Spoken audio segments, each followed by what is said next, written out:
Hello, everybody. Scott Golden here with the Golden Opportunities Coaching YouTube channel. Welcome to those of you who are new. Welcome back to those of you seasoned veterans of what we do around here.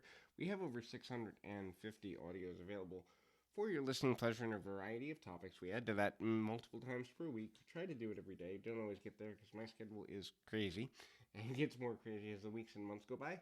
In any event, so this particular audio is about how to know if a relationship is not for you. I think more than ever before, a relationship has become more romantic relationship dependent than any other time in recent history. Certainly, maybe even 50, 100 years ago, it might not have been this bad, and there was more family networking and community networking, so that not having a partner was a big thing. But this particular video is how to know if a partner is not for you.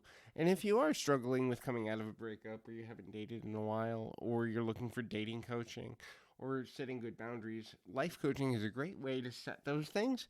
I would love to be of service to you. There's a couple ways you can reach out. You can do so through at PO Perception on Twitter and or in the About Me section of this particular YouTube channel.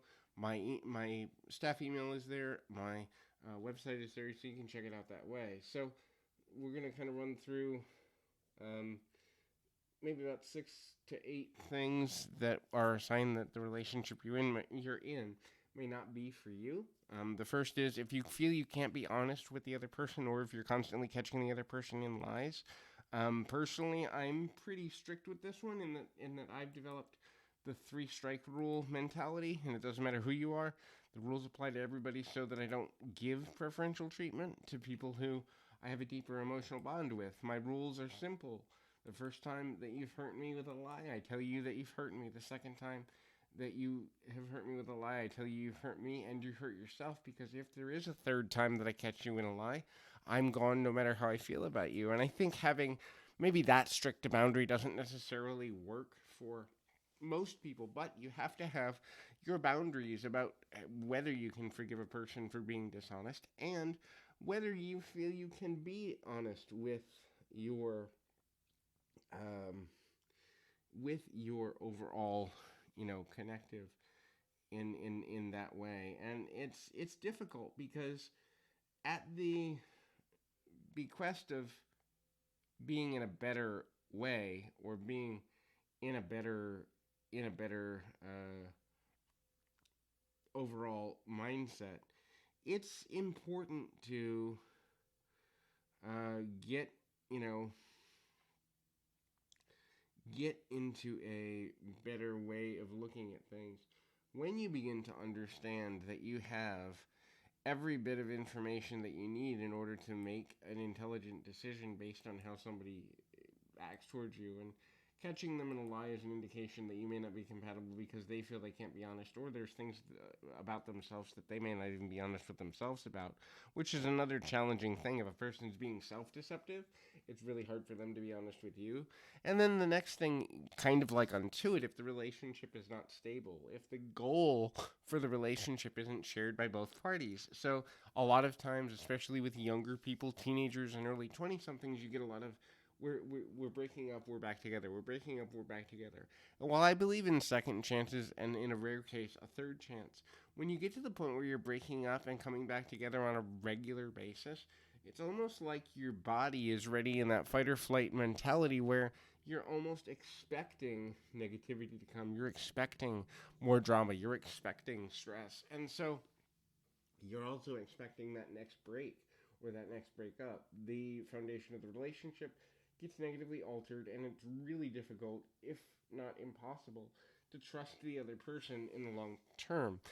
The next is no common interests that come naturally. So this is important in the sense of coming naturally is a big part of that. So if you have common interests because your partner chose to pick up comic books because you like comic books, or pick up cooking because you're a amateur chef, or whatever the case may be, that's wonderful. But at the end of the day, if your interests aren't commonly shared, as in they came in with at least some common interest to you, there will be resentment, because what happens is a person will say something like, I learned this and this and this for you, and you only learned 2 things for me, and I learned 5 things for you. And then it's like when you're really pulled to do something that your partner doesn't necessarily like, you're going to not spend as much time together, and or you're going to, kind of keep rank on, well, I did this for you, so you owe me, and this and that. And it becomes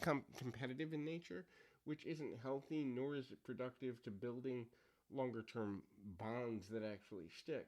So the next is having no common friends. Obviously, both parties will come into a relationship with their own friend groups, and that's healthy. And I even encourage people to have time with their friends separately. However, one of the things that I was taught years ago, probably, oh gosh, at least 15 years ago, maybe, well, not quite 20, but probably 15 plus years ago anyway, was that if you have a partner who has friends of, if you're in a heterosexual relationship, the opposite sex, if you're in a homosexual relationship, the same sex, that you're afraid to show the other person, or that they don't at least know their names and know a little bit about them, that becomes problematic because, even if it's 2 lines, hey, Rick is a guy who I met at the tire shop and we talk about cars.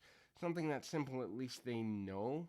Whereas if you don't have common friends and you have hidden friends from each other that your partner doesn't know that person exists, what begins to happen is naturally when you start to fight, are they having an affair? Are they having, feelings for somebody else? Are they developing a deeper friendship? And as we move towards a society that is more and more open to open relationships, polyamory, and other things, while it's completely acceptable in some cultures and in some traditions to have multiple partners or to have different people serve different emotional needs, still, the core relationship, the main relationship, has to be based around the idea of honesty, integrity, and sincerity in interacting with each other. And if one can't be honest about who one's friends are, it becomes extremely difficult to build deeper bonds around harder challenges. The next is they want different things out of the relationship. So, some people are marriage minded, some people are religious minded, some people are politically aligned, some people are entertainment aligned. There's different things that will give you sincerity and commonality in a relationship. I know what I want in a relationship, and to be totally fair, what I wanted 5 years ago was completely different. What I wanted 10 years ago, good gosh, was entirely different. What I wanted as a teenager was this euphoric, someday my princess will come and we'll go off into the sunset. So the idea that what you want from a relationship and the other person completely agrees without having a regular conversation, even if it's 3 or 4 times a year, about, hey, are we on the right track? Are we going in a direction that we both benefit from? Is necessary. Now, it's certainly not something we need to talk about weekly unless there's problems at the core of the relationship. But I would say, 2, 3, 4 at most times a year, talking about, is this relationship going in a direction where we both benefit? Do we want the same things out of life? Do we want the same things out of this relationship? Is necessary, and it doesn't need to be this heavy, huge conversation. It's like, hey, temperature checking, are we good? Is perfectly fine, and there's nothing wrong with that. Different levels of priority in the relationship overlap with that as well. If one person wants to spend every day together and the other person is, hey, let's spend one day during the week and one day on the weekends together, and other than that, we have our own lives, that's a different experience. I can honestly say in my own life, my grandparents carved out a certain amount of time, couple of hours every day to spend together, but other than that, the rest of the time, in their entire 60 plus year marriage, they lived separate lives except for a few hours every night, and that worked for them. Other people want to do everything together. Still, other people want to be together on the weekends and business minded during the week, and you have to find where the level of priority is for both parties and come to a compromise that actually is going to work. And it's not one person giving and the other person expecting that, their partner is going to want the style of relationship they want. That doesn't work. It can't work. And oftentimes resentment builds from that mentality. The next thing is not understanding each other's needs and love languages. So if I'm a person that responds well to acts of service and you're a person that responds well to physical affection and verbal compliments, and I'm communicating with you the way I would receive love, that's not going to work either. So finding each other's love languages in a way that makes sense, or working together on how do you feel supported, it's important to do that, and it's not important just because there's one thing that's going right or wrong. It's important because if I really care about you, I will make small alterations to how I communicate so that you feel valued, so that you feel loved and needed. But that's a really cool way to look at things. In any event, I encourage you keep your feet on the ground, your mind in the moment, and hopefully this has been helpful. I encourage you to reach out if there's something I can do to be helpful. But until then, keep your feet on the ground, your mind in the moment.